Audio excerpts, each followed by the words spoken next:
Bom dia. Em qualquer livro, em sua quase totalidade, encontramos inúmeros erros. E são erros estruturais e também erros semânticos.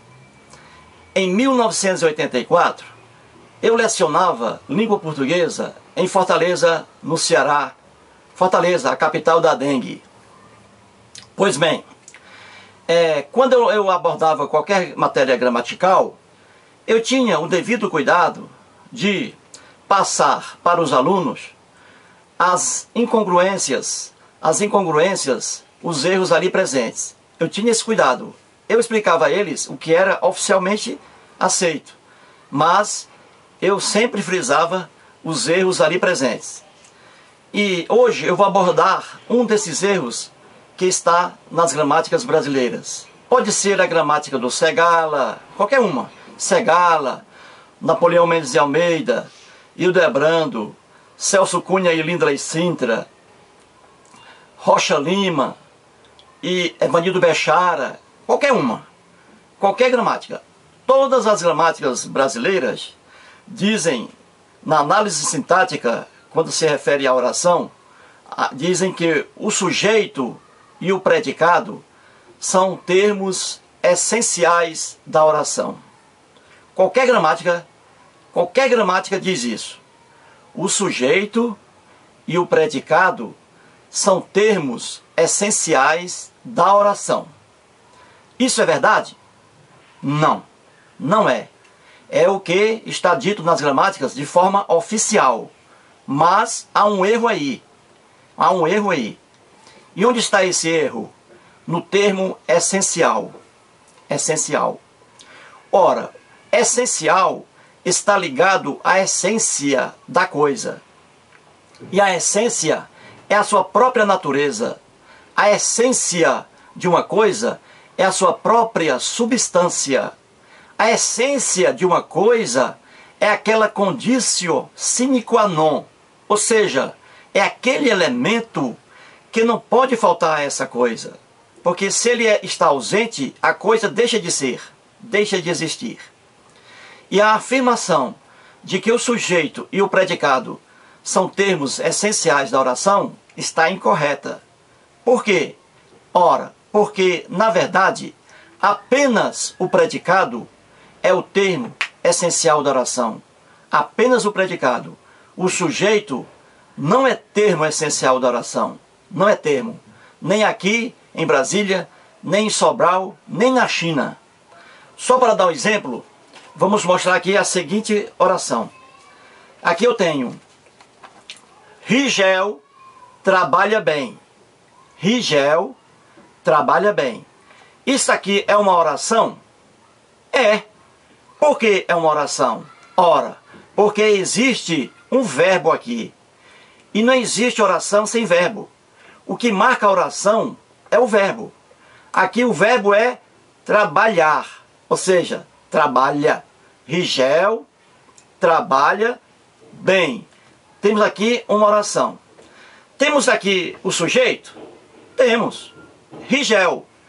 Rigel é o sujeito dessa oração. Você pergunta: quem trabalha bem? A resposta: Rigel. É o sujeito. E trabalha bem é o predicado. É aquilo que se diz do sujeito. Rigel. Rigel trabalha bem. Trabalha bem, pois é o predicado. Aqui estão presentes sujeito e predicado? Estão. O sujeito Rigel e o predicado trabalha bem. Tudo bem. Aqui nessa frase, sujeito e predicado existem. Tudo bem. Existem. Mas agora vamos ver outra oração. Outra oração. Nesta oração, choveu durante o jogo. Aqui está. Choveu durante o jogo. Isso aqui é uma oração? É. Por quê? Porque existe o verbo chover. Choveu. Choveu durante o jogo. É uma oração? É. O predicado está aqui? Está. Porque onde houver verbo, haverá predicado. na análise sintática, onde houver verbo, haverá o predicado. Então o predicado é essencial à oração.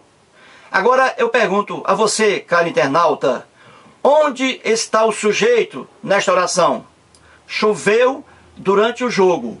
Onde está o sujeito? Ora, meu amigo, não existe o sujeito nesta oração. Não existe o sujeito nesta oração. O verbo chover aqui está indicando fenômeno meteorológico, ou seja, é um verbo impessoal, sem sujeito. O sujeito é inexistente, não existe nesta oração. Ora, meu amigo, se o sujeito não existe nesta oração, ele deixa de ser essencial, ele deixa de ser necessário, ele deixa de ser indispensável. Onde está o sujeito? Não existe. E tirando o sujeito, já que ele não existe, isso deixa de ser uma oração? Não, é uma oração. É uma oração. Então é falsa a afirmação de que o sujeito e o predicado são termos essenciais da oração. Não são, apenas o predicado. E aqui está o predicado. O sujeito não existe e nem por isso deixa de ser oração. Você entendeu, amigo internauta, o erro que está nas gramáticas? E vamos dar outro exemplo aqui. Anoiteceu rapidamente em Sobral. Anoiteceu rapidamente em Sobral. Lá no Ceará. Anoiteceu rapidamente em Sobral. Isto aqui é uma oração? É. Claro que é uma oração. Por quê? Porque há um verbo. O verbo anoitecer. Anoiteceu rapidamente em Sobral. Aqui está o verbo. E aqui está, pois, o predicado. O predicado, sim, é um termo essencial à oração. Onde houver oração, haverá predicado. Por isso, se diz corretamente que o predicado é um termo essencial da oração. E é. Mas, onde está o sujeito aqui? Não existe sujeito aqui. Não existe. Anoitecer aqui, o verbo, também é empregado no sentido indicando fenômeno meteorológico. É um verbo impessoal, sem sujeito. Portanto, aqui, mais uma oração, eis mais uma oração sem sujeito. Ora, se essa oração não tem sujeito, não precisa do sujeito, obviamente o sujeito não é essencial à oração. Não é essencial, não é indispensável, como dizem as gramáticas. Aí está um grande erro. Outro exemplo aqui para terminar, eu posso dizer: há muitos livros na biblioteca. Há muitos livros na biblioteca. Isto aqui é uma oração? É. Por que é oração? Ora, é oração porque contém verbo. O verbo aqui, haver. Há muitos livros na biblioteca. Agora eu pergunto, onde está o predicado? É tudo. Há muitos livros na biblioteca. Onde houver oração, haverá predicado. O predicado pois, um termo essencial à oração.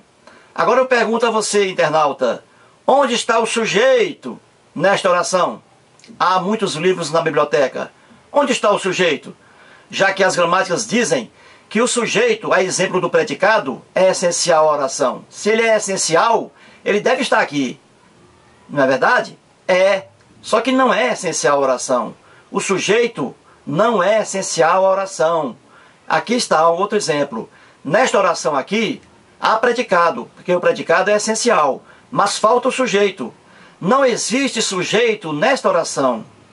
O verbo aqui é o verbo haver, no sentido de existir. E no sentido de existir, ele é impessoal. Impessoal. Não há sujeito algum aqui. Portanto, é falsa a afirmação que está nas gramáticas de que o sujeito e o predicado são termos essenciais da oração. Não. Apenas o predicado é essencial à oração. O sujeito é dispensável, não é necessário à oração. Portanto, amigos internautas, aí está mais uma explicação sobre um tema de nossa gramática brasileira. Muito obrigado.